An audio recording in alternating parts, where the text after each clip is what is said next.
video, we're looking at what's the difference between a template and a survey.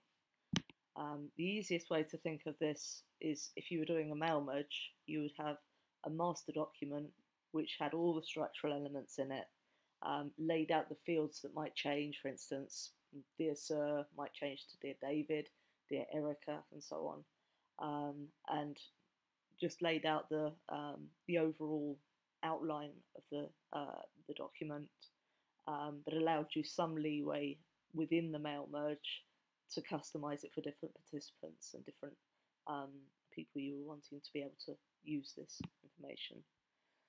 So if we take a look at the templates list, I've used the search box down the bottom to filter it to show ones that just include the word 2015. I've also, so that's templates.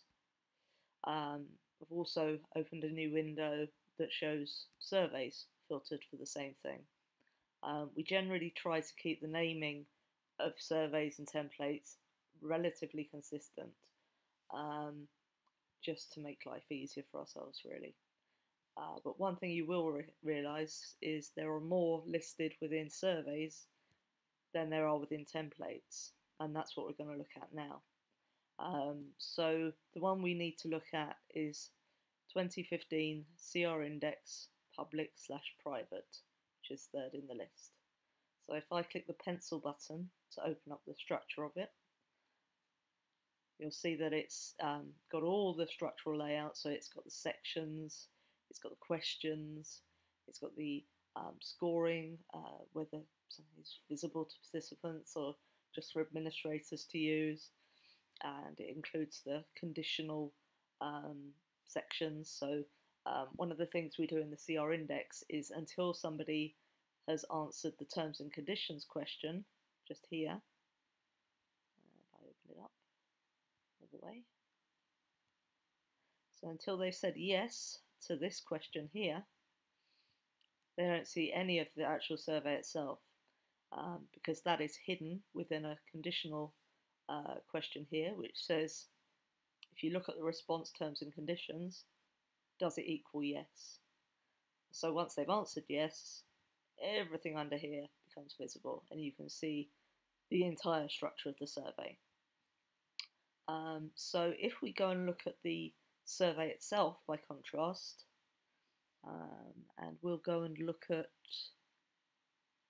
the Australia-New Zealand variety. There are 3 listed here which are coming from the same template there. If we look at this one,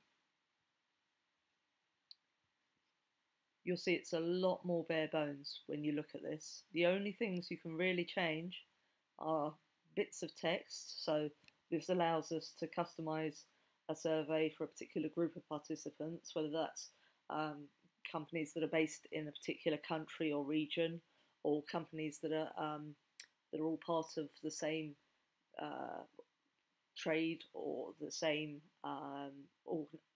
overall organisations. So if we wanted to customise a survey for companies within a private equity group, we could do that here. So we could tailor questions so that it met their specific needs.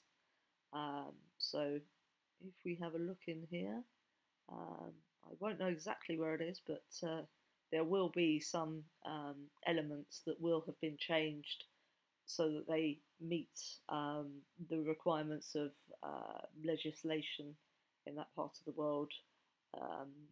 But in terms of the structure of the survey, the questions that are being asked, and very importantly, the scoring, none of that can be changed here.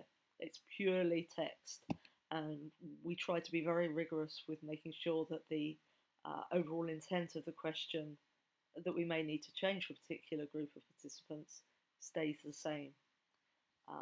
So that's the difference between a template and a survey. And you can see up here, the survey is how we make it public to the world, basically. So you can see that the template we're working off of here is the one we were just looking at in the other screen. We can set start and end dates. We can make it visible to users. We can give it a specific name so that there's a short code for when people need to re-access it. We can decide which regions it's available to. In this case, it's Australia and our demo region. We tend to make most things available to the demo region just so that we have it available for testing.